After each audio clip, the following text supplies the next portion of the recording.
Hello everyone, welcome to GATE Academy. और हम लोग पढ़ रहे थे इंडस्ट्रियल इंजीनियरिंग मैकेनिकल के फ्री क्रैश कोर्स में। सब अच्छा जा रहा होगा, सबको प्रैक्टिस करनी है। इस क्रैश कोर्स का फायदा तभी है, सभी के लिए, सभी डिपार्टमेंट के लिए, सभी सब्जेक्ट के लिए, जब हम इसको पढ़ने के बाद क्वेश्चंस लगा रहे हैं, प्रैक्टिस कर रहे हैं। गेट एकदम बेसिक, गेट के एग्जाम में बेसिक क्वेश्चन ही आते हैं, ठीक है। बेसिक फंडामेंटल जरूरी है। और न्यूमेरिकल पूछता है 95%, 2-4 क्वेश्चन, 5 क्वेश्चन थ्योरी के आ जाएंगे, अदरवाइज सारा न्यूमेरिकली बेस्ड होता है। इसलिए प्रैक्टिस जरूरी है, क्योंकि पता चला कॉन्सेप्ट हमें आता भी, तब भी हम न्यूमेरिकल सॉल्व करने में गलती हो जा रही है। कई लोगों से कैलकुलेटर में गलती हो जाती है, तो कैलकुलेटर की भी प्रैक्टिस करनी है। तो हम लोग चल रहे थे सीपीएम पार्ट में। सीपीएम हम लोगों ने खत्म कर दिया था अच्छे से, सब कुछ देख लिया था। उसमें क्रिटिकल पाथ कैसे निकालते हैं, ठीक है, फ्लोट वगैरह देख लिए थे, एलएसटी ईएफटी जो टाइम थे वो सब देख लिए थे। अगर हम लोग अब बात करते हैं किसकी, पर्ट की, किसकी बात करते हैं, पर्ट की। तो जो पर्ट टेक्निक है, ये यूएस नेवी ने निकाली थी, ठीक है। ये जो टेक्निक थी, ये जो टेक्निक है वो यूएस नेवी ने बूज हैमिल्टन करके कोई बंदा था, उसके साथ मिलकर निकाली थी, ठीक है। और अगर सीपीएम की बात करें तो वो केमिकल पावर प्लांट को शट डाउन करने में जो प्रॉब्लम हो रही थी या फिर उसको चलाने में, तो उसके लिए कुछ निकाली गई थी। तो ये ऐसी जनरल नॉलेज के लिए इसकी जरूरत नहीं है, ठीक है। तो हम लोग इसमें चलते हैं पर्ट में। और एक बात जो हमें यहाँ ध्यान रखनी, जो इंपॉर्टेंट है, कि मेथड जो है सेम है सीपीएम और पर्ट में क्रिटिकल पाथ निकालने का, जो हम लोग लास्ट क्लास में सीख चुके हैं, ठीक है। वही मेथड है, दोबारा नहीं बताने वाला। अब हम लोग सीधा पाथ निकालेंगे, ठीक है। ये जो होता है, ये 3 टाइम मैंने बताया था एस्टिमेट्स होता है, 3 टाइम एस्टिमेशन, ठीक है। यानी कि बोले तो बेस्ड ऑन 3 टाइम एस्टिमेशन, ठीक है। तो कौन कौन से वो टाइम होते हैं? पहला होता है ऑप्टिमिस्टिक, ठीक है। दूसरा होता है पेसिमिस्टिक, और तीसरा होता है most likely time. Optimistic, pessimistic, time, optimistic, time, ठीक है। इसको रिप्रेजेंट किससे करते हैं अपन लोग? इसको करते हैं टी ओ से या फिर ए से। इसको करते हैं हम लोग टी पी से या फिर बी से। इसको करते हैं टी एम से या फिर एम से रिप्रेजेंट करते हैं। मैंने देखो केस बताया था स्टार्टिंग में कि 3 टाइम एस्टिमेशन होते हैं। ये क्या होता है? Minimum time, minimum time to complete an activity, minimum time to complete an activity when everything goes according to the plan, everything goes according to the plan। ये क्या है? Maximum time, maximum time to complete an activity, और against the plan, ठीक है। Everything goes against the plan, ठीक है। मैंने direct लिख दिया है, ठीक है। Everything goes according to the plan, against the plan, ठीक है। ये क्या है? टाइम इन नेचुरल कंडीशन, ठीक है, और नॉर्मल कंडीशंस, ठीक है, कि कभी हो रहा है सही, कभी नहीं हो रहा है। मैंने एग्जांपल बताया था कि अपन को मान लो बस पकड़नी है जाके, ठीक है। तो हमारे घर से बस स्टैंड तक जाने का रास्ता 15 मिनट्स वॉकिंग है, फिर वहां बस आती है। तो सबसे बेस्ट क्या होगा कि हम जैसे ही नीचे उतरे, कोई हमको मिल जाए जो लिफ्ट दे दे, 2 मिनट में वहां पहुंचा दे, और जैसे ही वहां जाए वहां खड़ा हो कोई इंसान, ठीक है, तो वो बेस्ट होगा अपने लिए। मिनिमम टाइम के बस पकड़ने का मिनिमम टाइम है ये, ठीक है। लेट क्या हो सकता है, मैं बुरा क्या हो सकता है? जाए नीचे, गिर पड़े, चोट लग जाए, फिर वापस जाए, ठीक हो, दवाई लगाए, फिर आए, जाए वहां खड़े, बस का इंतजार कर रहे हैं, 1 घंटे तक बस नहीं आई है, बस का वेट किया, फिर गए। ये क्या है? वर्स्ट। मैक्सिमम कितना हो सकता है, ठीक है। और अगर नॉर्मल देखें तो कभी लिफ्ट मिली, कभी बस 15 मिनट में आ गई, कभी 20 मिनट में, तो सारे केस आ जाएंगे मोस्ट लाइकली। तो ये अपन को तीनों टाइम जो है को लेके चलना है, तीनों टाइम को कंसीडर करना है, तब जाके अपन को एक्सपेक्टेड टाइम निकालना है, प्रोजेक्ट का एक्सपेक्टेड कंप्लीशन टाइम, ठीक है। तो तीनों केस हम लोगों ने समझ लिए। ऑप्टिमिस्टिक यानी कि best, minimum time, maximum time, normal time. ठीक है, तो ये तो बात हो गई अपनी। ये हमको पता है कि जैसे सीपीएम में निकालते थे पर्ट में, 3 टाइम से हम लोग सीपीएम में अपन को क्या होता था कि एक ही टाइम दिया होता था, तो हम लोग अब 3 टाइम से एक टाइम निकालेंगे जिसको बोलते हैं एक्सपेक्टेड टाइम। ठीक है, total expected time for an activity, वो हम लोग निकालेंगे। ठीक है, और उसको ऐसे नहीं निकाल सकते, उसके लिए हम लोग को एक अजम्पशन मानना पड़ता है। ठीक है, वो अजम्पशन क्या है जरा हम लोग देख लेते हैं। ठीक है, अजम्पशन क्या होता है? अजम्पशन इसमें हम लोग मानते हैं कि ये ऑल 3 टाइम्स जो अपने क्या है, TO, TP and TM follows beta distribution. ठीक है, बीटा डिस्ट्रीब्यूशन फॉलो करते हैं and form end points of the graph. जो भी बीटा डिस्ट्रीब्यूशन का ग्राफ होता है उसका एंड पॉइंट अपन ने इसको मान रखा है इन तीनों को। ठीक है, और probability of completing the activity is equal for TO and TP and 4 times। ठीक है, ये TO TP की क्या है, प्रोबेबिलिटी इक्वल है ना, और जो TM की है प्रोबेबिलिटी कंप्लीशन की, कंप्लीटिंग द एक्टिविटी की, वो क्या है 4 times of TO and TP. ये अजम्पशन है, ये कहीं से कोई थ्योरी, कोई कॉन्सेप्ट, ये कहीं से प्रूफ नहीं, ये हमने अजम्पशन माना है।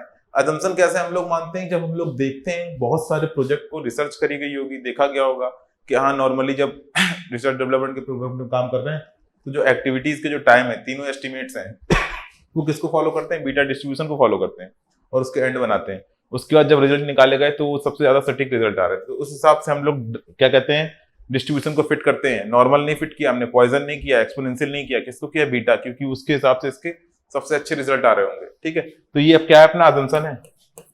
ठीक है, अब अगर हम लोग बात करें, ये तो हम लोग समझ गए। ठीक है, अगर हम लोग अब बात करें कि जो अजम्पशन बोला है कि वो बनाना कैसे है, तो जरा हम लोग वो भी देख लेते हैं।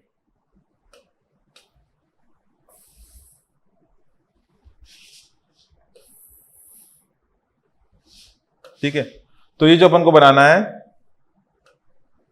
जो ग्राफ होता है इसका, वो कुछ इस टाइप का होता है।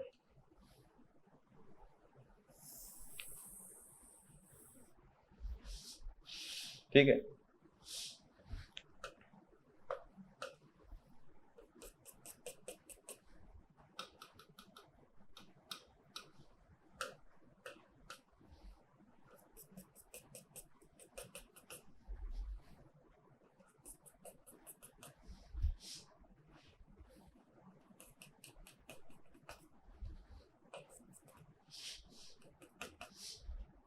ठीक है ना, और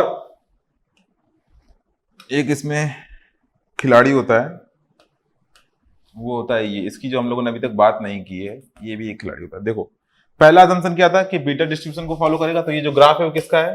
बीटा डिस्ट्रीब्यूशन का। ये अपना असम्पशन है। ठीक है, कोई पूछे कहां से आ गया, असम्पशन अज्यूम किया है ये हमने। ठीक है, ये क्या है? प्रोबेबिलिटी, ये क्या है? टाइम।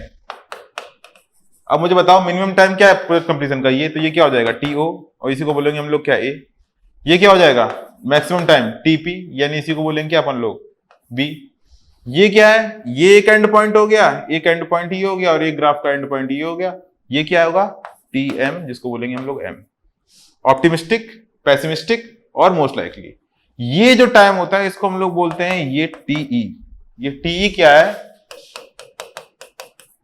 Total expected time.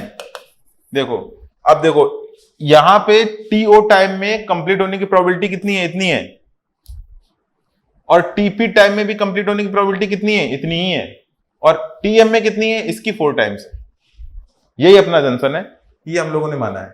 ठीक है, अगर एग्जाम में ये क्वेश्चन बहुत बार आया है, जो टाइम एस्टिमेट्स होते हैं ये बीटा में, एक्टिविटी टाइम एस्टिमेट, ये किसको फॉलो करते हैं? ये फॉलो करते हैं बीटा डिस्ट्रीब्यूशन को। एक गेट में आया है 3-4 बार ये क्वेश्चन, ठीक है, तो ये जानना जरूरी है अपने लिए, किसको फॉलो करते हैं? Beta distribution. ये जो एक्सपेक्टेड टाइम है, ठीक है, ये अपन लोग क्या निकाल दे रहे हैं? इसका एक तरीके से एवरेज निकाल दे रहे हैं, ठीक है।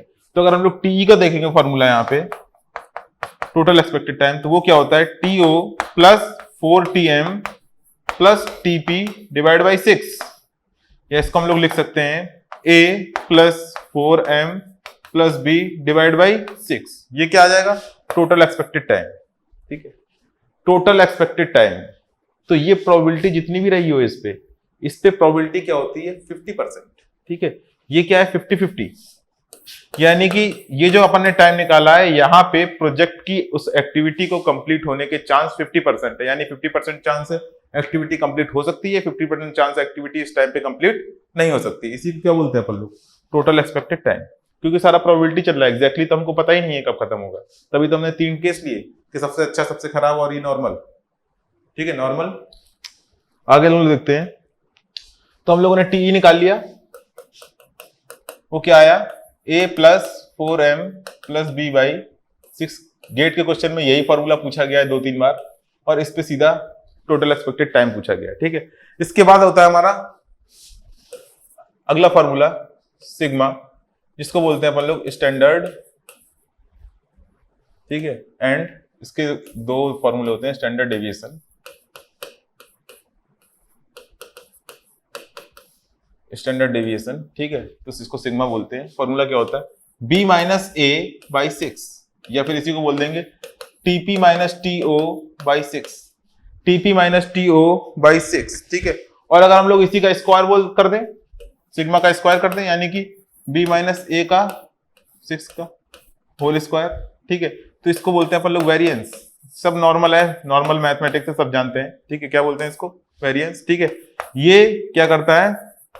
measure the uncertainty of completing the activity, कि कितना अनसर्टेन है, कि जैसे जैसे हम लोग इस सिग्मा के स्क्वायर की वैल्यू बढ़ती जाएगी, वैसे वैसे अनसर्टेनिटी, अगर सिग्मा स्क्वायर की वैल्यू बढ़ रही है तो अपनी अनसर्टेनिटी प्रोजेक्ट की कंप्लीशन की भी बढ़ रही है, यानी कि बहुत ही मुश्किल है बताना कि कंप्लीट होगा कि नहीं होगा, ठीक है, बहुत ज्यादा फ्लक्चुएट कर सकता है, ठीक है। तो ये कुछ फॉर्मूले हैं जो अपन को याद करके रखने हैं, ठीक है। ये standard deviation sigma, maximum minus minimum divide by 6, ये क्या अपना स्टैंडर्ड डेविएशन, ठीक है। तो ये तो अपने बेसिक फॉर्मूले हो गए, ठीक। अब ज्यादा सारा खेल इसका है। यहां देखो, हम लोग जब मेन एम था वो हमने कर दिया है। डिस्ट्रीब्यूशन बनाने का मेन एम क्या था? कि सारे जो 3 टाइम थे उसको एक में कन्वर्ट कर ले। अब एक में कन्वर्ट हो गया तो हम सीपीएम की तरह इसको सॉल्व कर सकते हैं, ठीक है। सीपीएम की तरह हम लोग क्या करेंगे? सिंगल टाइम एस्टिमेशन आ गया टीई, उसके हिसाब से क्रिटिकल पाथ निकाल लेंगे, बस यही तो अपना काम था, ठीक। तो इसमें देखो एक खास चीज और होती है, ये जो एक्सपेक्टेड टाइम होता है टीई, जो प्रोजेक्ट कंप्लीशन टाइम होता है, ये टीई से जोड़ के ही बनता है।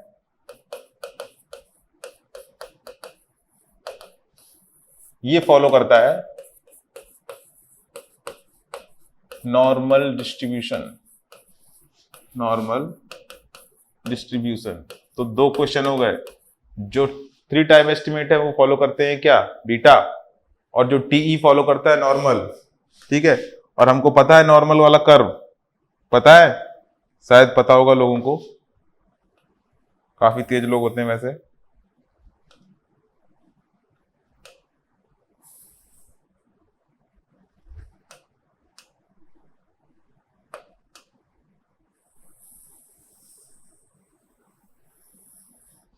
ठीक है, ये क्या होता है? नॉर्मल डिस्ट्रीब्यूशन का कर्व होता है।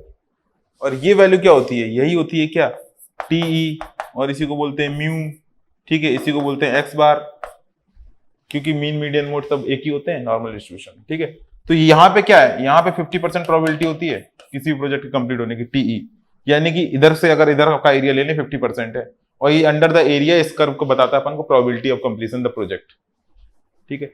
यानी कि टीई तो हम निकाल लेंगे 50%, ठीक है। अब उसके बाद का हमें देखना है खेल, ठीक है। तो सब लोगों ने पढ़ा होगा कि 1 सिग्मा, अगर हम लोग बात करें, देखो मैं थोड़ी छोटी सी चीज बता रहा हूं, ये देखो अपने गेट में अब कैलकुलेटर अलाउड नहीं है, पुराना वाला 100 ms से ऊपर वाला या 100 ms वाला, जिसमें हम लोग जेड की वैल्यू से प्रोबेबिलिटी निकाल लेते थे। अभी देखो जेड की वैल्यू आने वाली है, ठीक है, यहां से देखो 1 सिग्मा और ये 1 सिग्मा, ठीक है, ये वैल्यू कितनी होती थी 68.2, ठीक है, और अगर इधर आओ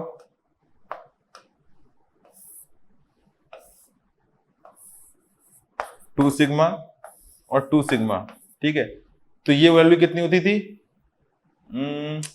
95 या 94 कुछ होती थी, ठीक है, ये वैल्यू जो होती थी 95 कुछ होती थी, ठीक है, हम लोग 95 राउंड में लिख दे रहे हैं, ठीक है, यानी कि अगर हम लोग हाफ की बात करें तो ये कितना हो गया 34.1, 34.1, और इधर की बात करें तो हाफ की, तो 95 कितना हो जाएगा, ये हो जाएगा 47 के अराउंड, 47.5 के अराउंड हो जाएगा। क्लियर है ना? यानी कि ये जो एरिया, ये मैं एरिया ही बता रहा हूं, ये प्रोबेबिलिटी यही बताता है, ठीक, यानी कि अगर हम लोग किसी भी प्रोजेक्ट को जो अपना हम लोगों ने निकाला है TE time, TE expected time, और कोई एग्जामिनर पूछे इतनी मेहनत मैं क्यों कर रहा हूं, ठीक है, क्योंकि एग्जामिनर पूछता है कि भाई टीई तो तुमने निकाल दिया है, टीई हमने कैलकुलेट कर दिया, मान लो 50 डेज, अब बोले कि 50 डेज में तो अपन को पता है टीई अपन ने एक्सपेक्टेड टाइम से कैलकुलेट किया, सिंपल सीपीएम पर्ट वाले मेथड से, क्रिटिकल पाथ मैक्सिमम टाइम इतना निकल के आया 50 डेज। यहां पे प्रोबेबिलिटी कितनी कंप्लीट होने की 50%, क्योंकि टीई का मतलब ही कितना है 50-50, 50%। अब वो बोले कि अगर प्रोजेक्ट को 57 डेज में कंप्लीट करना है, 57 डेज में, तो 57 क्या होगा, 50 अगर ये तो 57 आगे होगा यहां कहीं, तो 57 डेज में कंप्लीट करने की प्रोबेबिलिटी क्या होगी, यानी कि 50 प्लस ये वाला पार्ट, बस आंसर खत्म, ठीक है। तो इस वाले जो पार्ट को हम लोग बोलते हैं वो क्या बोलते हैं, जेड सिग्मा, जेड सिग्मा क्या बोलते हैं इसको, जेड सिग्मा। अगर हम लोग ग्राफ बनाए, ठीक है, ये कितना था टीई,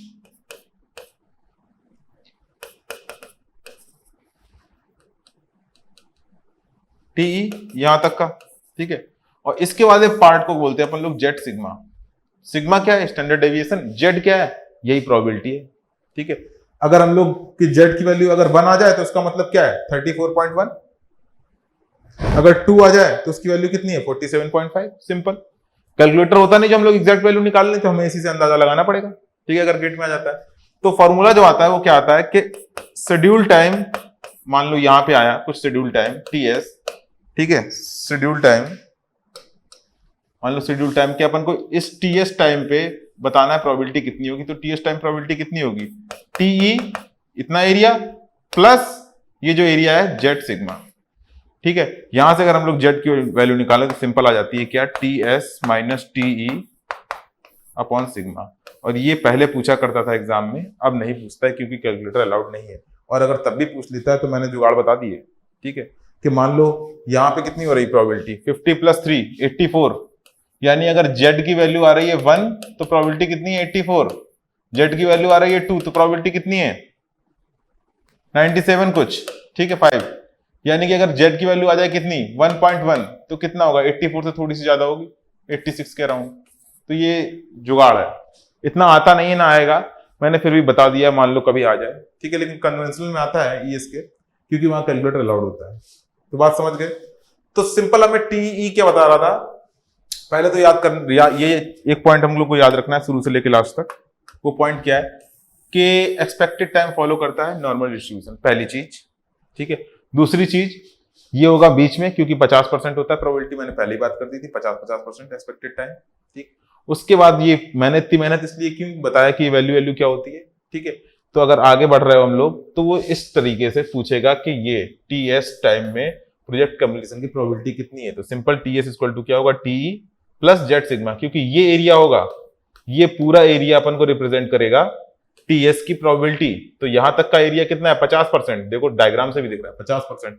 उसके आगे का कैसे निकालते हैं हम लोग, जेड सिग्मा, जेड सिग्मा, तो वहीं से निकाल दिया फॉर्मूला।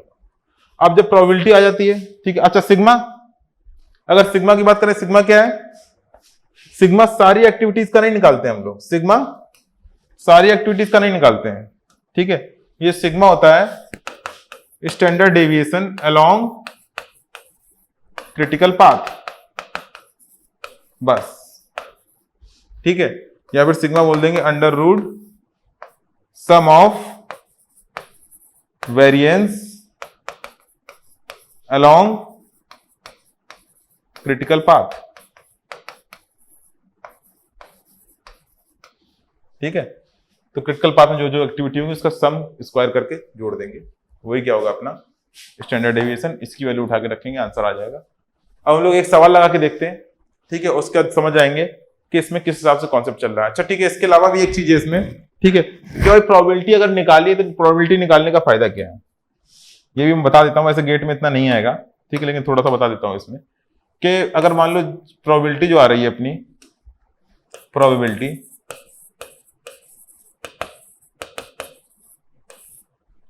0.3, फिर 0 रेंज होती है इसकी 0.3, तो क्या होगा, replan the project, replan the project, यानी कि प्रोजेक्ट बहुत ज्यादा खराब है, कंप्लीशन की प्रोबेबिलिटी 30% है, तब क्या ही कंप्लीट होगा, 30% है, तो हम लोग क्या करेंगे, रीप्लान करेंगे उसको, ठीक। दूसरा क्या होगा 0.3 टू 0.5, इसके बीच में आ रही है, ठीक है, यानी कि क्लोज एग्जामिनेशन रिक्वायर्ड,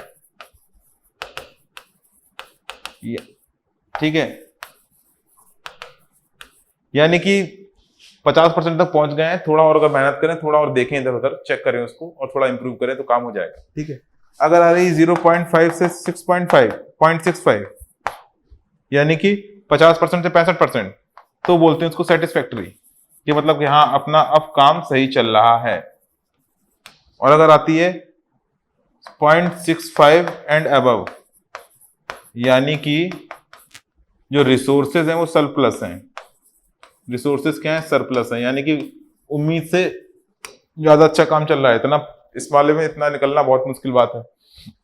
तो ये अपन को ये सिर्फ बताता है कि प्रोजेक्ट अपना किस हिसाब से चल रहा है, उस पर अपन को क्या करना है, रीप्लान करना है, क्लोज एग्जामिनेशन करना है, या फिर सेटिस्फैक्टरी जैसा चल रहा है चलने दो, या फिर उसके रिसोर्सेज को एक्स्ट्रा है तो कहीं और पे एलोकेट कर दो, ठीक है, वापस रीप्लान करके एलोकेट कर दो, क्योंकि बहुत ज्यादा अच्छी प्रोबेबिलिटी आ रही है, इतना आना मुश्किल है, ठीक है। तो ये अपना था PERT, program evolution review technique. और इसका देखो एक सवाल हम लोग लगा के देखते हैं तो सब क्लियर हो जाएगा एक झटके में, ठीक है। देखो सबसे पहले तो इसको अपनी रेंज में ले चलते हैं अपन,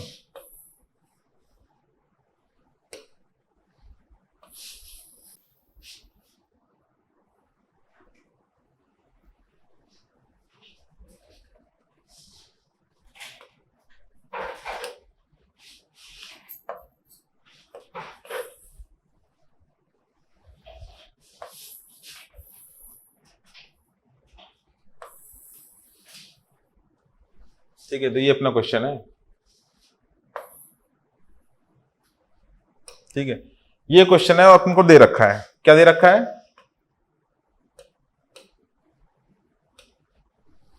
ऑप्टिमिस्टिक मोस्ट लाइकली और पेसिमिस्टिक टाइम, ठीक है। तो अपन लोगों को दो ही चीजें निकालनी होती हैं, ठीक है।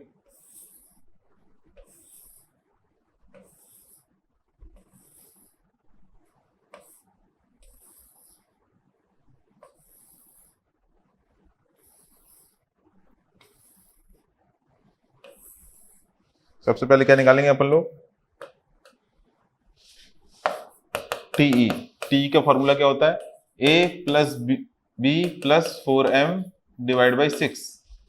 ये क्या है, a, ये है m, ये है b, ठीक है। और यहां पे निकाल लेंगे सिग्मा, ये क्या होता है, b minus a by 6, sigma की वैल्यू, ठीक है। तो जरा निकाल लो इसको, ठीक है, कि 1 plus 4 8 plus 1 9 9 plus 3 12 12 divide by 6 यानी कि 2, ठीक है। तो इस तरीके से हम लोग सारे निकाल सकते हैं, ठीक है। मैं डायरेक्ट लिख दे रहा हूं कि कितने कितने आ रहे हैं,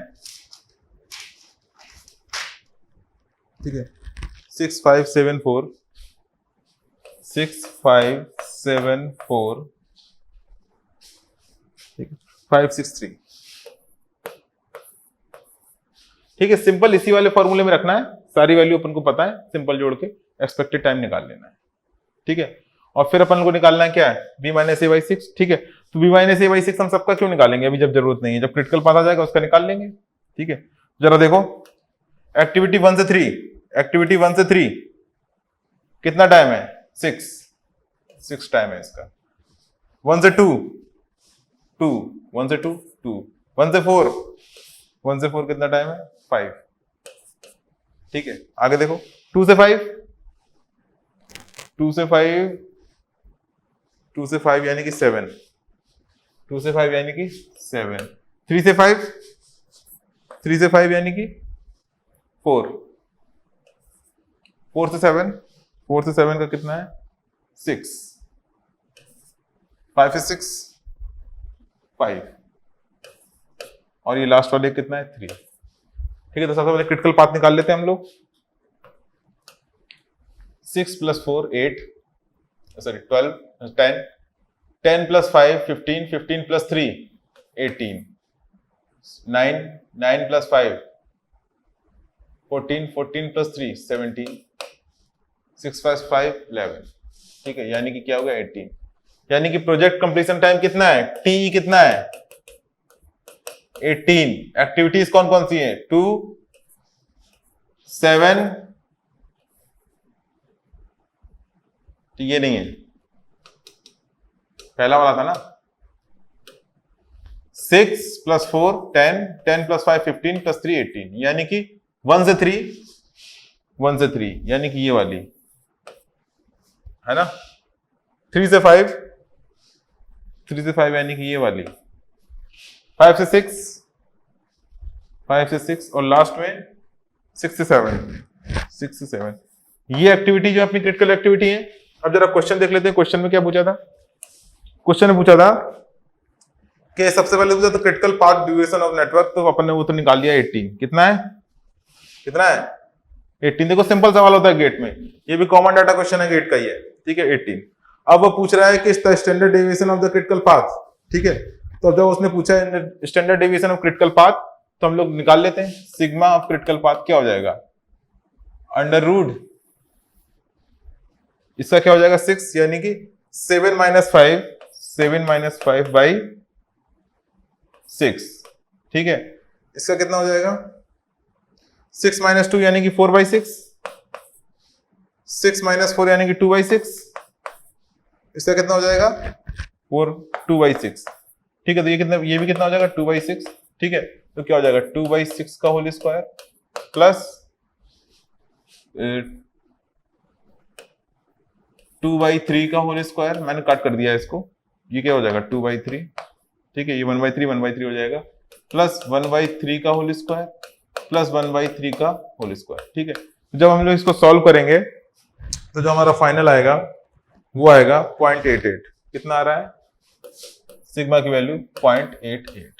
ठीक है, तो देखो ऑप्शन में देख लेते हैं हम लोग, सिंपल जोड़ के अंडर रूट लेना है, 0.8 यानी कि सी पार्ट आंसर है। तो देख लो काफी इजी सवाल होता है, बहुत ही इजी सवाल है पर्ट का। ठीक है, देखो फिर से एक बार छोटा सा रिवीजन कर लेते हैं क्योंकि इंपॉर्टेंट है ये भी। ठीक है, सबसे पहले हमको पता है पर्ट क्या प्रोबेबिलिस्टिक है, तो 3 टाइम एस्टिमेशन थे, मोस्ट लाइकली, पेसिमिस्टिक, ऑप्टिमिस्टिक, उसको हमने अच्छे से समझ लिया, बीटा डिस्ट्रीब्यूशन का अजम्पशन माना, फिर एक्सपेक्टेड टाइम निकाला। एक्सपेक्टेड टाइम तीनों से निकाला हम लोगों ने, वो टाइम था जहां पे प्रोजेक्ट कंप्लीशन की प्रोबेबिलिटी कितनी है, 50%। ठीक है, जो फॉलो कर रहा था नॉर्मल डिस्ट्रीब्यूशन। उसके बाद फिर आगे हम लोगों ने इसका देखा कॉन्सेप्ट। अच्छा, एक चीज और, इसी क्वेश्चन में अब प्रोबेबिलिटी वाला फॉर्मूला हम लोग लगा के देख सकते हैं। सिग्मा की वैल्यू अपन को पता चल गई कितनी, 0.88। ठीक, अब मान लो इसी में पूछ लेता है एग्जामिनर कि ये तो 18 है और 18 डेज में इस प्रोजेक्ट को कंप्लीट होने की प्रोबेबिलिटी कितनी है, 50%। यही तो हम लोगों ने अभी तक बात की है। अगर इसी प्रोजेक्ट को अगर अपन को 21 डेज में कंप्लीट करना हो तो प्रोबेबिलिटी कितनी होगी प्रोजेक्ट कंप्लीशन की, यही हम लोग फॉर्मूला यूज करते हैं। देखो z इक्वल टू क्या हो जाएगा, शेड्यूल टाइम कितना है 21, एक्सपेक्टेड टाइम कितना है 18, डिवाइड बाई सिग्मा 0.88। ठीक है, यानी कि कितना हो जाएगा 3/0.88। ठीक है, तो यहां करो, इसको 0 बढ़ाओ और इसको डिवाइड करो, जो z की वैल्यू हो गई उसके रिस्पेक्ट में प्रोबेबिलिटी की वैल्यू निकाल लो, आंसर आ जाएगा। क्लियर है ना बात। ठीक है, तो इस तरीके से हम यूज करते हैं। 21 की जगह 25 कर देता तब प्रोबेबिलिटी पूछ लेता कंप्लीशन कितनी है, क्योंकि जो आया है इस पे तो प्रोबेबिलिटी कितनी है 50%। ठीक है, तो ये अपना पर्ट कंप्लीट हो गया है। अब हम लोग इसके बाद चलते हैं, जिसका लास्ट टॉपिक बचा है सीपीएम पर्ट का, वो क्या है, क्रैशिंग। ठीक है, और क्रैशिंग हम लोग करते हैं सीपीएम में, क्योंकि वहां पे अपन को कॉस्ट एनालिसिस करनी होती है प्रोजेक्ट की, तो वहां पे हम लोग करते हैं क्रैशिंग। तो हम लोग नेक्स्ट स्टार्ट करते हैं क्रैशिंग। तो हम लोगों ने पर्ट पढ़ लिया है, और पर्ट का पार्ट जब क्लियर हो गया तो हम लोग का लास्ट टॉपिक बचा है सीपीएम पर्ट में, वो क्या बचा है, नेटवर्क एनालिसिस में लास्ट पार्ट जो हमारा बचा है वो बचा है क्रैशिंग। ठीक, तो क्रैशिंग से अपने में तो कम सवाल पूछे गए हैं, ज्यादा नहीं, एक या दो या तीन सवाल शायद पूछे गए हैं, लेकिन सिविल वाले पार्ट में इससे ज्यादा क्वेश्चन पूछे जाते हैं क्रैशिंग। ठीक है, लेकिन सवाल आए हैं, कॉन्सेप्ट अच्छा है, इसलिए इसको डिस्कस करना जरूरी है, क्रैशिंग। ठीक है, तो क्रैशिंग स्टार्ट करने से पहले हम लोग अभी कॉस्ट की बात करते हैं, क्योंकि हम लोगों ने पूरे सीपीएम पार्ट में कहीं भी कॉस्ट की बात नहीं की है। ठीक है, तो अगर किसी भी प्रोजेक्ट की कॉस्ट की बात करें, प्रोजेक्ट की कॉस्ट की बात करें, तो उसमें दो कॉस्ट होती है, पहली डायरेक्ट कॉस्ट और दूसरी होती है प्लस इनडायरेक्ट कॉस्ट। और स्टार्टिंग हम लोगों ने बात की थी डायरेक्ट कॉस्ट, इनडायरेक्ट कॉस्ट। ठीक है, तो फैक्ट्री ओवरहेड इसको बोल देंगे। ठीक है, प्राइम कॉस्ट इसको बोल देंगे, जो डायरेक्टली इन्वॉल्व होती है मटेरियल में, जैसे मटेरियल की कॉस्ट, लेबर की कॉस्ट जो वर्क कर रहा है उस पे, मटेरियल पे। ठीक है, रॉ मटेरियल की कॉस्ट, तो वो क्या हो गई, डायरेक्ट कॉस्ट। इनडायरेक्ट कॉस्ट की बात करें तो क्या हो जाएगी, जैसे रेंट पे चल रहा है, इलेक्ट्रिसिटी का बिल, हमने क्या कहते हैं हेल्पर रख रखे हैं, असिस्टेंट रख रखे हैं, जो हायर अथॉरिटीज वाले, जो सब क्या है वो इनडायरेक्ट कॉस्ट। ठीक, तो जब हम लोग प्रोजेक्ट की बात करते हैं तो इन दोनों का समेशन जो बनता है, तो वो क्या बनता है, टोटल कॉस्ट ऑफ प्रोजेक्ट। अब अगर हम लोग सिंपल देखें तो अपना एम क्या होगा, एम जो अपना शुरुआत से क्लियर है इंडस्ट्रियल इंजीनियरिंग में, क्या, कॉस्ट को मिनिमाइज करना। और यहाँ पे क्या लग रहा है, प्रोजेक्ट का टाइम, कंप्लीट करने का टाइम हम लोग कैलकुलेट कर रहे हैं शुरुआत से इस चैप्टर में, तो उस टाइम को क्या करना है, हमें मिनिमाइज करना है, और प्रोजेक्ट को क्या, कॉस्ट को क्या करना है, उसको भी मिनिमाइज करना है। ठीक, तो मतलब ऐसा भी नहीं है कि बिल्कुल ही मिनिमम कर दोगे तो कॉस्ट। ठीक है, हम लोग को दोनों में बैलेंस देखना है कि बैलेंस कहाँ पे बनता है।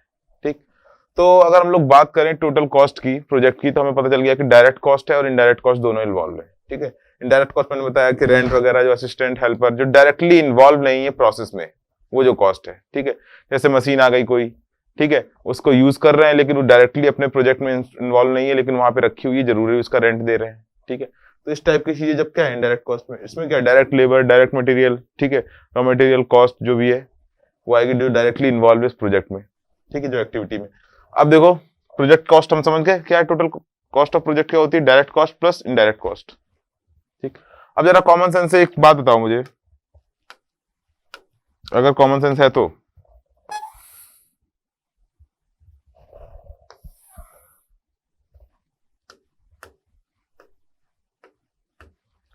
कि जो इनडायरेक्ट कॉस्ट होगी, पहले इधर हम लोग एक्सेस लिख लेते हैं। ठीक है, ये क्या है, कॉस्ट।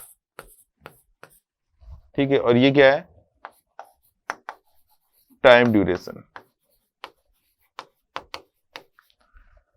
अगर इनडायरेक्ट कॉस्ट की बात करें तो टाइम के साथ साथ ये बढ़ेगी, भाई बढ़ेगी ना, कि भाई ज्यादा दिन तक रखना पड़ेगा हेल्पर, सबको सैलरी देनी पड़ेगी, प्रोजेक्ट से उसका लेना देना नहीं, लेकिन वो चीज है, बिल है, टेलीफोन लगवाया, नया नया कुछ पावर लगवाया है, ट्रांसफार्मर रखवाया है, मशीनें मंगवाई वेल्डिंग की, काम एक ही दिन है लेकिन 10 दिन से रखी हुई है क्योंकि 10 दिन काम है। तो इस टाइप से हर चीज की कॉस्ट क्या होगी, इनडायरेक्ट कॉस्ट, ये बढ़ेगी।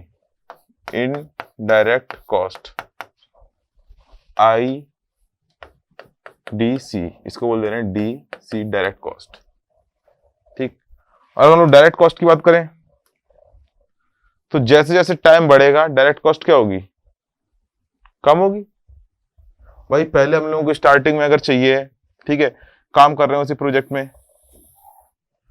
तो कम ज्यादा वर्कर चाहिए, अगर कोई 5-10 दिन के काम को 5 दिन में करना है अपन को, वही सेम काम को, तो कॉस्ट क्या हो जाएगी, एकदम से बढ़ जाएगी, क्योंकि हमें क्या लगाना पड़ेगा, कम दिन में ज्यादा कॉस्ट देनी पड़ेगी। ठीक है ना, तो कॉस्ट क्या होगी, धीरे धीरे अगर हम लोग टाइम ड्यूरेशन बढ़ाएंगे तो घटेगी। ठीक है, और जो टोटल कॉस्ट है वो हमें पता है, टोटल कॉस्ट हमें पता है क्या है, इसका समेशन, ये क्या है, टोटल कॉस्ट, दोनों का समेशन। तो कहां पे मिनिमम है,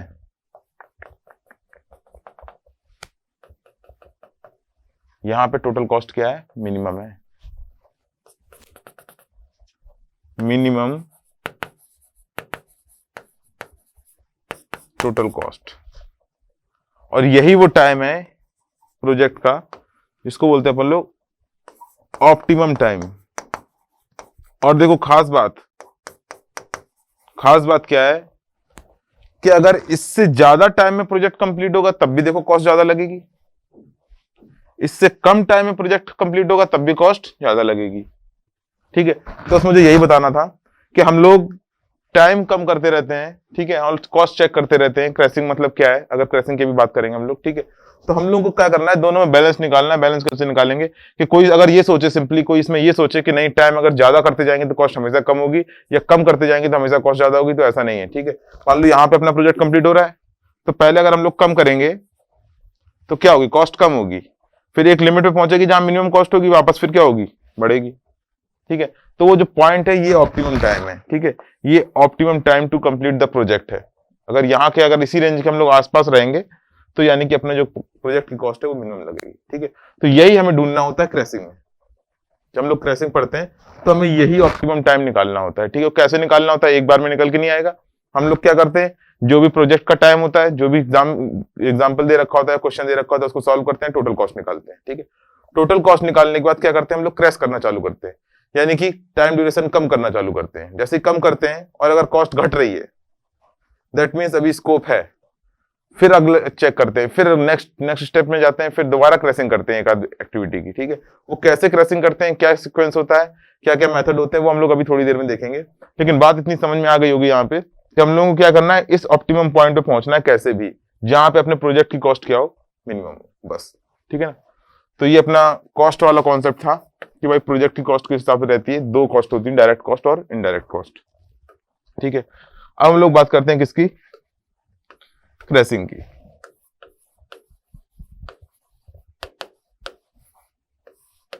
ठीक है, तो देखो कुछ चीजें हैं छोटी छोटी। सबसे पहले तो कोई भी एक्टिविटी है, ठीक है, तो उसको कंप्लीट करने का नॉर्मल टाइम होगा कुछ,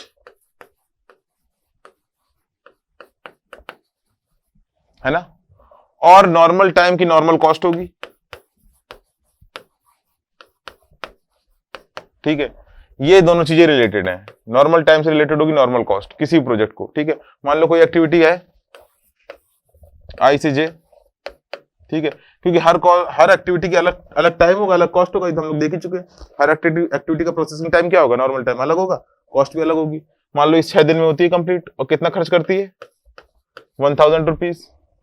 ठीक है, तो नॉर्मल टाइम कितना है इसका, 6 डेज, नॉर्मल कॉस्ट कितनी है, 1000। ठीक है, अब अगर एग्जामिनर देगा कि अगर इसी एक्टिविटी को हम लोग क्रैश कर दें बाई 1 डे, ठीक है, यानी कि अब जो क्रैशिंग टाइम है वो कितना है, ठीक है, 1 डे, कितना है, 1 डे, एक दिन से क्रैश कर देते हैं, यानी कि 6 से 5 डेज में कर देते हैं, तो जो कॉस्ट इंक्रीज होती है वो कितनी होती है, 200 रुपीज, यानी क्रैशिंग कॉस्ट कितनी हो जाएगी, ठीक है, 1200 रुपीज।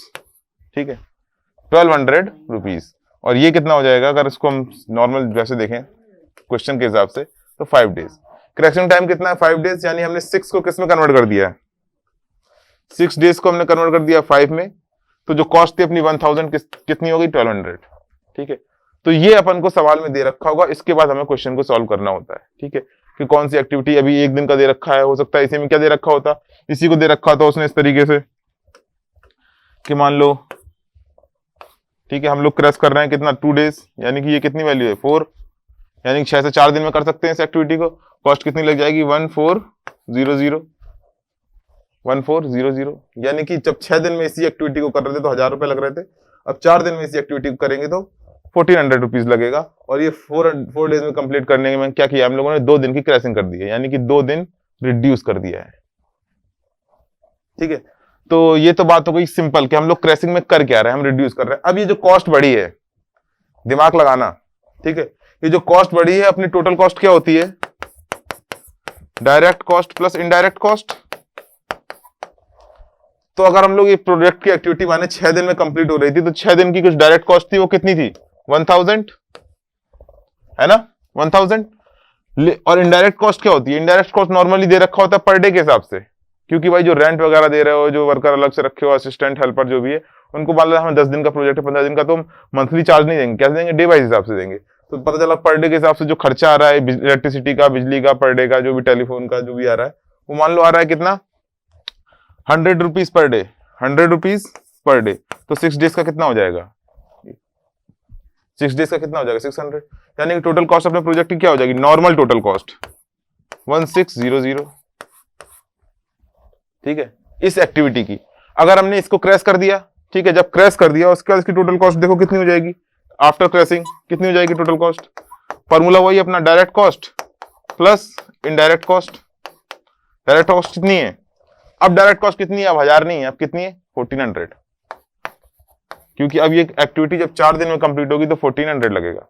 ठीक है, प्लस अब जो हम लोगों को इनडायरेक्ट कॉस्ट 6 डेज की लग रही थी 100 पर डे के हिसाब से, वो कितने डेज की लगेगी? 4 की, यानी कि 4 × 100, तो ये कितना हो जाएगा? 1800। ठीक है, यानी कि हम लोग देखें तो पहले जो अपना नॉर्मल 6 डेज में काम हो रहा था तो वो 1600 में हो रहा था, हमने 2 दिन कम कर दिया तो हमारा कॉस्ट काम कितने में हो रहा है? 1800 में। यानी कि हम लोग उस पॉइंट के इधर पे हैं। बात करें कि जब 6 दिन में, इधर तो टाइम बढ़ रहा है ना, अगर इधर मान लो कहीं 6 दिन रहा होगा, ठीक है, तो यहाँ कहीं 4 है, क्योंकि जैसे 6 से 4 कम किया तो हमारा 200 रुपए, वहां देखो 200 या 400 रुपए जो भी इतना है, 200 या 400, कितना है? 200 रुपीज बढ़ गया है। ठीक है, तो ये एक मैंने मोटा मोटा आइडिया दे दिया कि डायरेक्ट कॉस्ट इनडायरेक्ट कॉस्ट कैसे काम कर रही है। ठीक है, तो इसकी जरूरत है नहीं, हम लोग अब देखते हैं कॉस्ट स्लोप क्या होता है। एक टर्म होता है कॉस्ट स्लोप। कॉस्ट स्लोप इस 2020 गेट में पूछा गया है, और जो भी क्रैशिंग पढ़ता है तो उसको पता है, इस साल गेट में इससे क्वेश्चन आया है। ठीक है, तो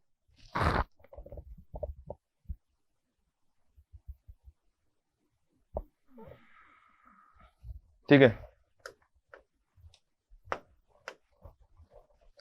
इधर क्या है? कॉस्ट, और इधर क्या है? टाइम। ठीक, अब देखो सिंपल सी एक बात है कि किसी एक्टिविटी को हम लोग कर रहे हैं, ठीक है, तो मान लो ये कॉस्ट है और ये टाइम है।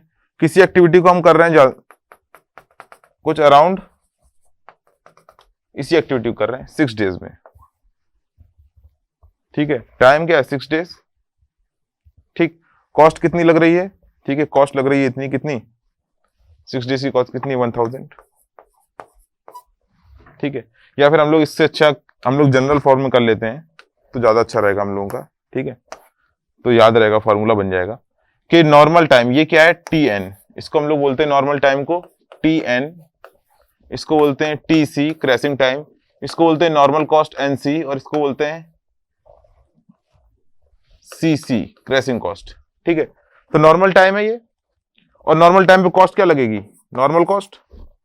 अब हमने क्या किया है? क्रैश कर दिया है कॉस्ट को। क्या कर दिया है? क्रैश कर दिया है। और क्रैश कहां किया है? कुछ टाइम से क्रैश कर दिया है, तो ये अब टाइम हो गया, इसको बोल रहे हैं हम लोग TC क्रैशिंग टाइम। भाई क्रैशिंग का मतलब क्या? टाइम कम करना, कम कर दिया। जैसे ही टाइम कम करोगे, देखो कॉस्ट बढ़ी थी तो कॉस्ट जो CN है कुछ बढ़ जाएगी। ठीक है, तो मान लेना कुछ कॉस्ट बढ़ गई, बढ़ के इतनी हो गई, तो ये कॉस्ट कितनी है? ठीक है, ये कॉस्ट कितनी है? CC crashing cost. अब अगर हम इसको मिला दें दोनों के बीच को,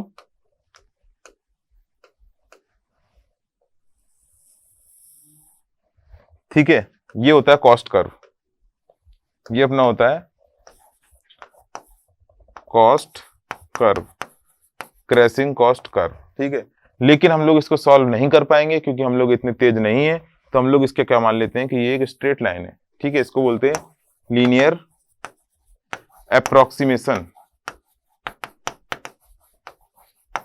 ठीक है, इसको बोलते हैं लीनियर अप्रोक्सीमेशन, और ये हम लोग निकालते हैं एंगल थीटा, ये एंगल हम लोग निकालना है थीटा। ठीक है, तो देखो जरा, देखो अभी मैं समझा रहा हूं, ये पॉइंट क्या था? नॉर्मल पॉइंट था। ये क्या है? C crashing point. यहाँ पे अपन लोग नॉर्मल एक्टिविटी कर रहे थे, जब नॉर्मल टाइम में कंप्लीट हो रही थी कॉस्ट नॉर्मल थी, कम थी। जब हमने टाइम रिड्यूस किया, क्रैश किया, तो कॉस्ट क्या हो गई? इंक्रीज हो गई। क्लियर है ना बात? ठीक है, देखो एकदम सिंपल सिंपल कॉन्सेप्ट है, कुछ बिल्कुल टफ नहीं है। ठीक, अब देखो ये ऐसे कर्व होता है एक्चुअल में। ठीक है, एक्चुअल कर्व ऐसा होता है, जो ये है, लेकिन अपन ने इसको लीनियर मान लिया, क्यों? क्योंकि tan थीटा निकालना था। और tan थीटा होता क्या है वो हम लोग अभी देखते हैं, देखो, ठीक है। अगर हम लोग tan थीटा की बात करें, tan थीटा क्या हो जाएगा? परपेंडिकुलर डिवाइड बाय बेस, है ना? तो ये क्या है? CC by CN, CC minus CN divide by TN minus TC, TN minus TC। यही क्या है? अपना tan थीटा है। इसको क्या बोलते हैं? Cost slope. कॉस्ट स्लोप असली में ये क्या है? अगर फिजिकल देखें, फिजिकली सिग्निफिकेंस, तो असली में क्या है? कॉस्ट पर यूनिट टाइम, ठीक है। फॉर एग्जाम्पल अगर हम लोग इस वाले को देखें, हम लोगों को, ठीक है, इस वाले सवाल को देखें, तो इस वाले सवाल में क्या था? इस वाले सवाल में दे रखा था कि 6 दिन का कितना है। तो अगर हम लोग इसको 6 डालें, इसको 4 डालें, है ना, इसको डालें 1000, इसको डालें 2000, भाई कॉस्ट लिखी है ना, TN TC सब। तो जो हम लोग का फॉर्मूला अगर यहां से निकालें हम लोग थीटा का, ठीक है, तो थीटा का देखो tan थीटा क्या आ जाएगा यहां से? tan थीटा इक्वल टू, ठीक है, क्रेसिंग कॉस्ट कितनी है? 1400 minus normal cost 1000 divide by normal time TN 6 minus 4, यानी कितना आ गया? 400 डिवाइड बाई 2 यानी कि 200। ये tan थीटा है। और दिमाग लगा के जरा सोचो ये क्या है 200? भाई 2 दिन अगर हम लोग कॉस्ट रिड्यूस करते हैं तो 400 रुपए कॉस्ट बढ़ती है। 400 2 डेज से अगर रिड्यूस करते हैं, क्रैश करते हैं, तो 400 कॉस्ट बढ़ती है। और अगर 1 डे से करेंगे तो कितना बढ़ेगी? 1 डे से करेंगे क्रैश तो कितना बढ़ेगी? 200। तो ये क्या है? कॉस्ट पर यूनिट टाइम है। तो ये फॉर्मूला तो याद रखना, क्योंकि ये फॉर्मूला इस साल गेट में पूछा गया था, ठीक है। अदरवाइज जब सवाल लगाना हो तो सीधा निकालो कि 4 दिन या 6 दिन जितना भी क्रैश हो रहा हो, कि पर डे की क्रैशिंग कॉस्ट कितनी है इस एक्टिविटी में, पर डे की या पर यूनिट टाइम, या डे में दे रखा हो, या आवर में दे रखा हो, या मिनट में दे रखा हो, या वीक में दे रखा हो, ठीक है। तो पर डे की या पर वीक की जो भी टाइम है उसकी कॉस्ट कितनी है। तो देखो टोटल कॉस्ट 2 दिन की चार्ज 400 थी, तो 1 डे की कितनी हो जाएगी सिंपल? 200। बस इतना ही बताया। ये क्या अपना कॉस्ट लो। अब हमको क्या निकालना है कि अब देखो थ्योरी हो गई बनी खत्म। अब हम लोगों को क्या करना है, अपन को पता है तरीका कि कॉस्ट कैसे निकालते हैं, direct cost plus indirect cost. हम लोगों को क्वेश्चन दे रखा होगा, ठीक है। क्वेश्चन देने के बाद फिर हम लोग उसको सॉल्व करेंगे, उसके मेथड एंड प्रोसीजर, क्योंकि लंबा लेंदी क्वेश्चन होता है इसलिए गेट में नहीं पूछते हैं नॉर्मली, क्योंकि हमको हर प्रोसेस के बाद नेटवर्क डायग्राम बनाना होता है, फिर एक्टिविटी को क्रैश करना होता है, उसके बाद ही कर सकते हैं हम लोग, ठीक है। तो यहां तक की बात क्लियर हो गई होगी कि कॉस्ट स्लोप क्या है। आगे देखो जरा, कॉस्ट स्लोप कुछ नहीं है, कॉस्ट पर यूनिट टाइम। हम लोग क्या निकालते हैं? Cost per unit time, normal time, crashing time, और क्रैशिंग टाइम के रिस्पेक्ट में क्रैशिंग कॉस्ट, और ये नॉर्मल कॉस्ट, बस इसी का रेशियो थीटा हम लोगों ने जो निकाला है। आगे जरा देखो। अच्छा, क्रैश हम लोग करते हैं, एक दिमाग जो नॉर्मली सब लोगों के मन में एक डाउट आता है कि क्रैश किसको करते हैं, ठीक है। मान लो ये प्रोजेक्ट है अपना, इन जनरल एक ऐसे ही मैं बना दे रहा हूं, ठीक है।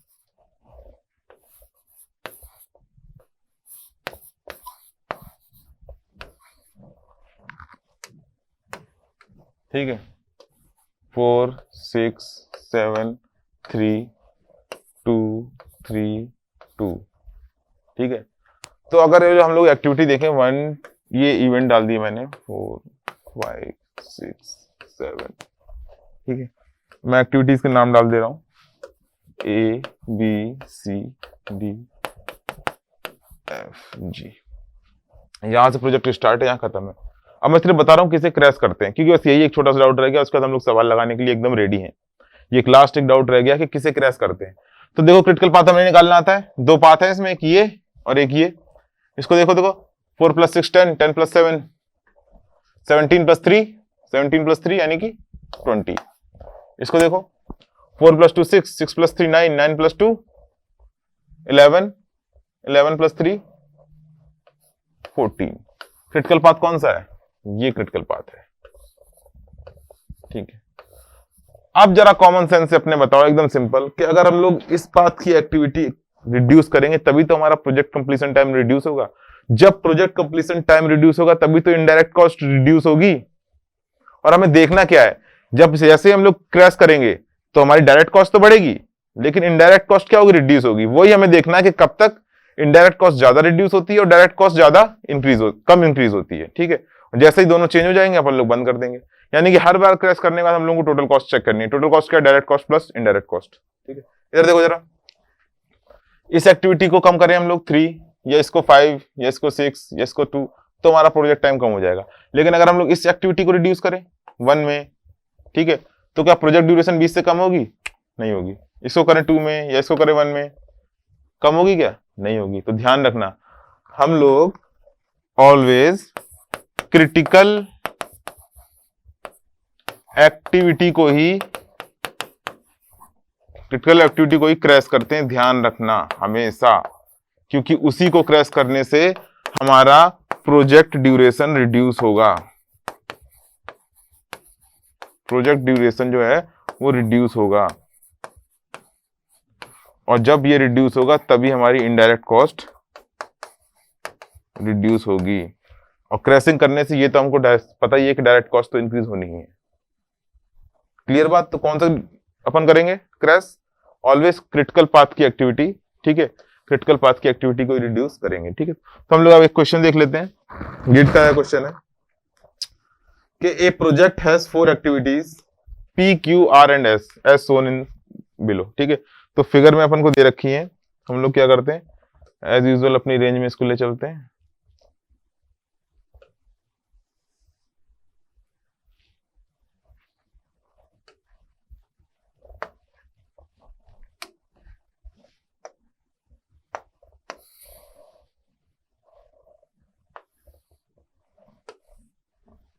ठीक है, ये क्वेश्चन हमें दे रखा है। बाकी क्वेश्चन भी देख लेते हैं क्या दे रखा है, नहीं बुरा मान जाएगा वो कि हमें देखा ही नहीं, ठीक है। देखो ये क्या दे रखा है, एक्टिविटी दे रखी है, उसके प्रेडिसेसर दे रखे हैं, नॉर्मल ड्यूरेशन, ठीक है, नॉर्मल ड्यूरेशन दे रखी है, कॉस्ट स्लोप पर डे, ठीक है। ये जो दे रखा है उसने हमारी मेहनत कम कर दी है।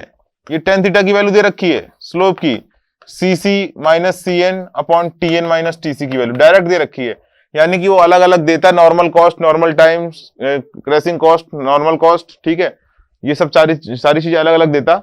उससे अच्छा उसने इकट्ठे सीधे अपन को वैल्यू निकाल के दे दी, तो हमको ये नहीं निकालना पड़ेगा। अदरवाइज कोई अच्छा सवाल आएगा, बड़ा सवाल कन्वेंशनल, क्योंकि गेट में इतना टाइम नहीं रहता है, तो इसने डायरेक्ट निकाल के दे दिया। तो हमको पहले क्या करना पड़ेगा, ये टेबल बनानी पड़ेगी कॉस्ट स्लोप की, तो उसने पहले से ही बना के हमको टेबल दे दिए, तो हमारी आधी मेहनत तो वैसे ही कम हो गई। तो इसलिए खुश हो जाओ, हम लोग को सिर्फ सवाल लगाना है।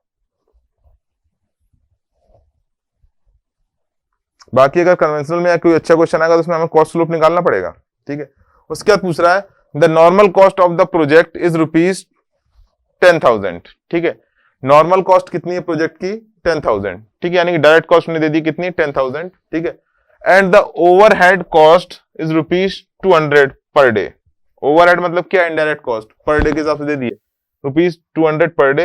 If the project duration has to be crash down to 9 days, the total cost of the project, ठीक है। इसमें उसने मिनिमम कॉस्ट नहीं पूछा है, हमको कुछ अपना टैलेंट नहीं लगाना, उसने सिर्फ ये पूछा है कि 9 days में अगर कंप्लीट कराना हो सेम प्रोजेक्ट तो कितनी कॉस्ट लगेगी। तो उसके लिए पहले हम नेटवर्क डायग्राम बनाएंगे, ठीक है।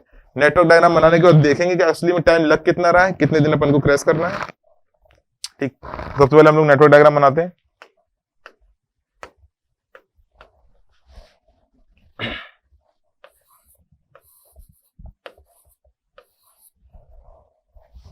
P से निकला है Q,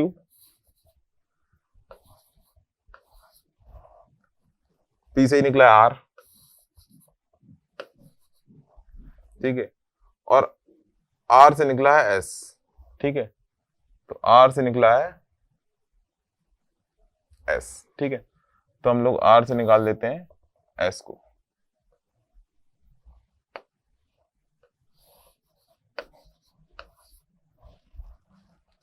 तो इसमें हम लोग को ये रहेगा कि हम लोग इसको इससे जोड़ देते हैं,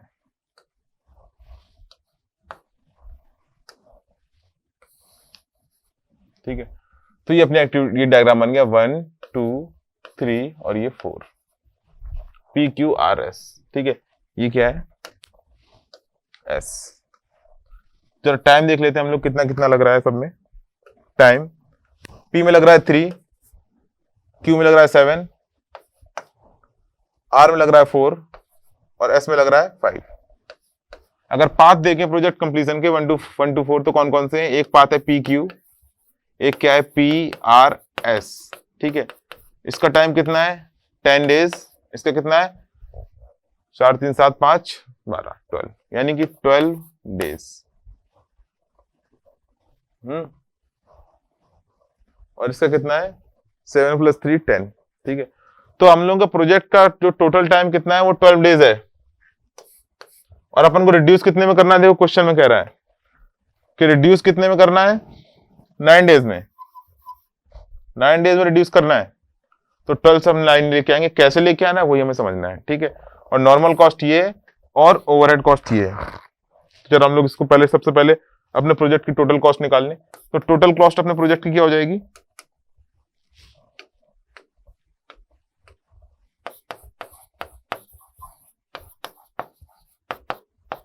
ठीक है, normal cost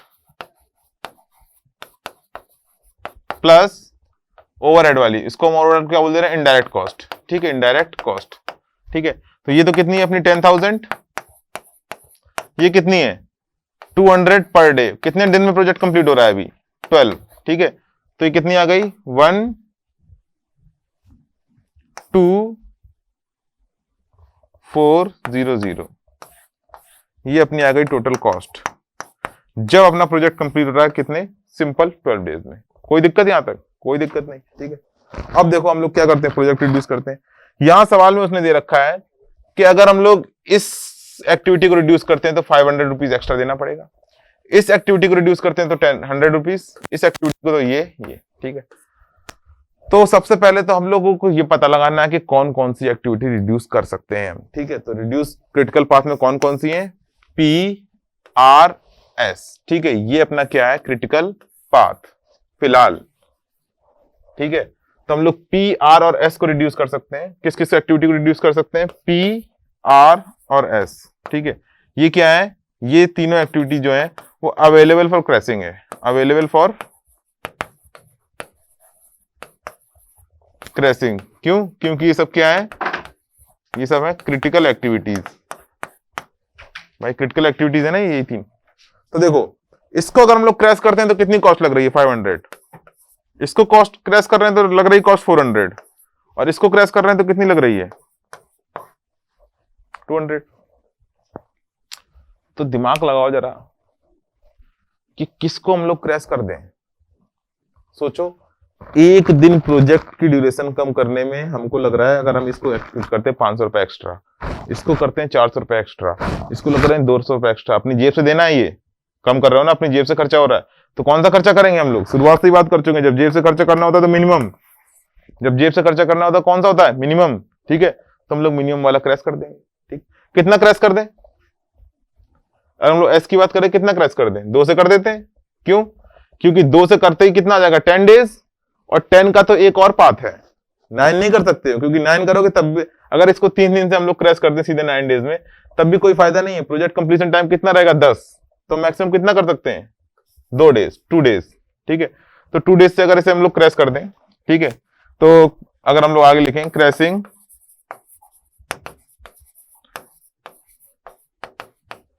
activity S by 2 days, ठीक है। तो देखो जब हम लोग 2 डेज से क्रैश कर देते हैं तो अपनी एक्टिविटी का जो नया डायग्राम बनेगा वो कैसा बनेगा, देखते जाओ। First P Q R S, ठीक है। तो ये अब जो प्रोजेक्ट का हम टाइम लिख रहे हैं, यहां लिख रहे हैं इसका कितना है 3, इसका है 7, इसका है 4, और इसको क्रैश कर दिया हम लोगों ने, इसको क्रैश कर दिया है। तो क्रैश करने के बाद जो इसका टाइम बचा है कितना टाइम बचा है 5 से 3, ये क्रैश कर दिया हमने, एस को क्रैश किया है, एस एक्टिविटी को क्रैश किया है, ठीक है। तो अब जरा देखो कॉस्ट अभी नहीं निकालना है, पहले हम लोग निकालते हैं क्रिटिकल पाथ, ठीक है। अगर हम लोग क्रिटिकल पाथ की बात करें, देखो क्रिटिकल पाथ कौन कौन सा है, पाथ तो 2 ही अपने पास, P Q और कौन सा है P R S, और दोनों को अगर जोड़ोगे तो 7 + 3 10 और 3 + 4 7 + 3 10, यानी कि इसका भी 10 है, यानी कि ये 10 है, यानी कि अब अपने पास दोनों क्रिटिकल पाथ है और चारों एक्टिविटी क्या है, अपनी चारों एक्टिविटी अपनी क्रिटिकल एक्टिविटी है, ठीक है। तो अब इसके बाद क्रैश करेंगे, लेकिन फिलहाल इसकी टोटल कॉस्ट निकाल लेते हैं हम लोग पहले, ठीक है। तो अगर हम लोग टोटल कॉस्ट निकालें इसकी क्रैशिंग के बाद टोटल कॉस्ट, तो कॉस्ट हमें पता है क्या है, नॉर्मल कॉस्ट। अब क्या अपन लोगों ने क्या किया, क्रैश कर दिया तो साथ में क्रैशिंग कॉस्ट एक्स्ट्रा आ जाएगी, प्लस क्रैशिंग कॉस्ट, भाई एक्स्ट्रा कॉस्ट देनी पड़ेगी ना, क्रैशिंग कॉस्ट, ठीक है, और प्लस इनडायरेक्ट कॉस्ट जिसको ओवरहेड कॉस्ट बोल रहे हैं, ठीक है। तो नॉर्मल कॉस्ट कितनी है, क्रैशिंग कॉस्ट कितनी है, 2 दिन से क्रैश किया है, 1 दिन की क्रैशिंग कॉस्ट कितनी है 200, यानी कि प्लस 2 इंटू 200, 1 दिन की कितनी है 200। अब जो इनडायरेक्ट कॉस्ट है वो क्या है 200 पर डे, कितने दिन में प्रोजेक्ट कंप्लीट हो रहा है 10 डेज में, तो कितना हो जाएगा 200। भाई जो प्रोजेक्ट अभी 12 डेज में कंप्लीट हो रहा था अब कितने में हो रहा है 10 डेज में, देखो ये हमने निकाला है दोनों क्रिटिकल पार्ट 10, तो ये हो गया। देखो कॉस्ट कितनी आ रही है अपनी टोटल कॉस्ट,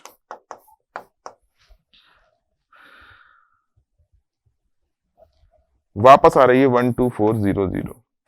अब सोचो मतलब हम लोग कितनी बड़ी उसमें थे फर्जी काम में। देखो सेम काम को अगर हम 12 दिन में कर रहे थे तब भी इतना पैसा लग रहा था, क्रैश करके हम लोग कर रहे हैं कितने दिन में 10 दिन में, तब भी इतना ही पैसा लग रहा है। बताओ हम 2 दिन एक्स्ट्रा ले रहे थे, 2 दिन में कुछ और कहीं काम कर लेते।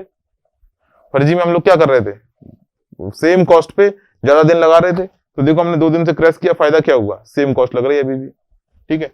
तो क्या नया चीज इसमें आया जब हमने क्रैश किया, एक क्रैशिंग कॉस्ट नहीं आ गई, ठीक है, और जो ये टाइम था इनडायरेक्ट कॉस्ट में पर डे जो हम लोगों को देना पड़ रहा था एक्स्ट्रा पैसा, रेंट का, असिस्टेंट का, हेल्पर्स का, बिल का, जो इलेक्ट्रिसिटी वगैरह सब कुछ, वो हम लोगों ने क्या कर दिया, वो रिड्यूस कर दिया 2 दिन से इनडायरेक्ट कॉस्ट, ठीक है। तो अब हमारे पास यहां तक बात क्लियर है। अब अपने प्रोजेक्ट का टाइम कितना है 10 डेज, प्रोजेक्ट कंप्लीशन टाइम कितना है 10 डेज, लेकिन एग्जामिनर ने कितना पूछा है 9 डेज, ठीक है। तो अगर 9 डेज की बात करें हम लोग, तो अब इसमें से एक टाइम एक दिन और कम करना है, फिर कॉस्ट निकालनी है। क्लियर है ना बात। अब जरा ध्यान से देखो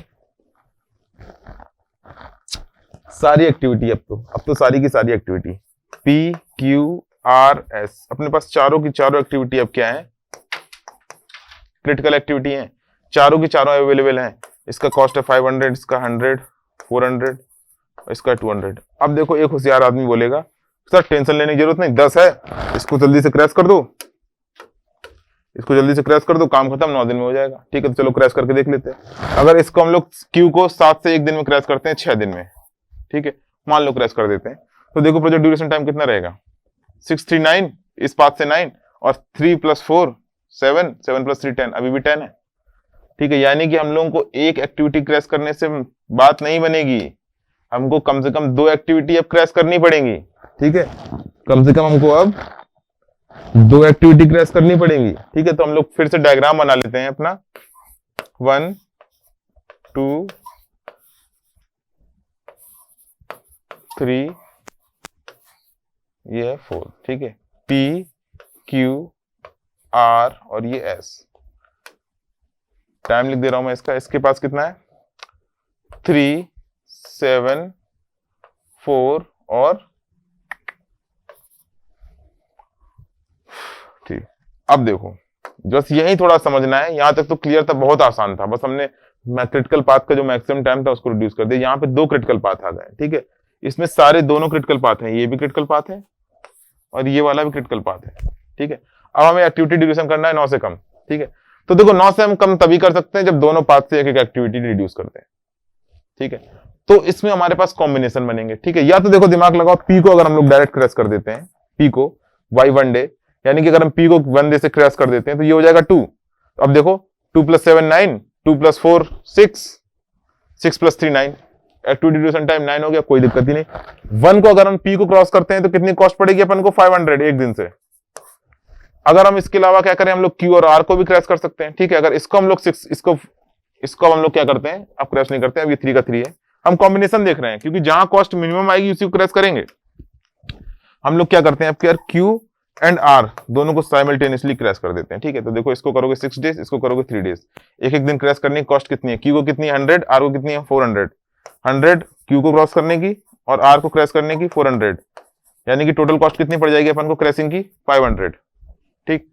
तो ये तो अपना दूसरा केस हो गया। तीसरा क्या हो सकता है, हम लोग क्यू और एस को क्रैश कर दें, क्यू एंड एस को क्रैश कर दें, ठीक है। तो जरा दिमाग लगा के देखो, क्यू को क्रैश करते हैं तो कितना लगता है 100, और एस को क्रैश करते हैं तो कितना लगता है 200। यानी कि इन दोनों को एक्टिविटी क्रैश करेंगे तो कॉस्ट कितनी पड़ेगी 300। तीनों में से कॉस्ट मिनिमम कौन सी है 300, तो हम लोग 300 को चूज कर लेंगे। सीधी सी बात है, क्लियर है बात, सीधी सी बात है। देखो यानी कि अब हम लोग क्या कर रहे हैं, हम लोग सिंपल, ये कितना था 7 और ये कितना था 4, ठीक है। हम लोग इसको कर रहे हैं 2 डेज और इसको कर रहे हैं 6। तो देखो 6 + 3 9, दो पाथ हैं अपने पास, P और Q 9 और P R S। इसको भी देखोगे 4 + 3 7, सॉरी 4 + 2 क्रैश कर दिया ना, 4 + 2 6, 6 + 3 9, यानी कि अपना टाइम 9 डेज का हो गया है। 9 डेज में अपन ने प्रोजेक्ट कर लिया। अब इसकी टोटल कॉस्ट निकाल दें, जो टोटल कॉस्ट निकाल देंगे वही आंसर अपना हो जाएगा, ठीक है। जरा टोटल कॉस्ट निकालते हैं। टोटल कॉस्ट आफ्टर क्रैशिंग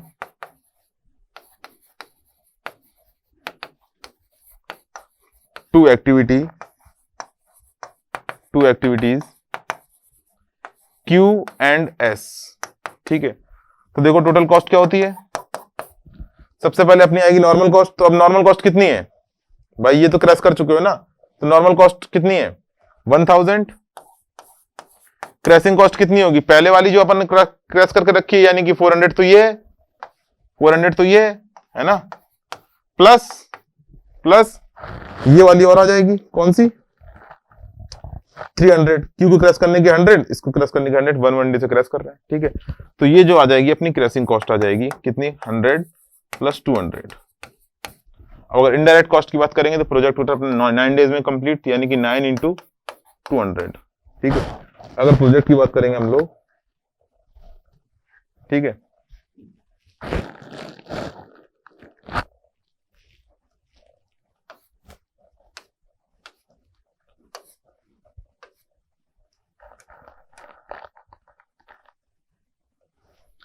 ये क्या हो जाएगी 9 × 200। ये क्या है इनडायरेक्ट कॉस्ट, क्योंकि अब अपना प्रोजेक्ट कंप्लीट हो रहा है 9 डेज में, ठीक है। तो ये थी अपनी नॉर्मल कॉस्ट, ये अपनी टोटल क्रैशिंग कॉस्ट,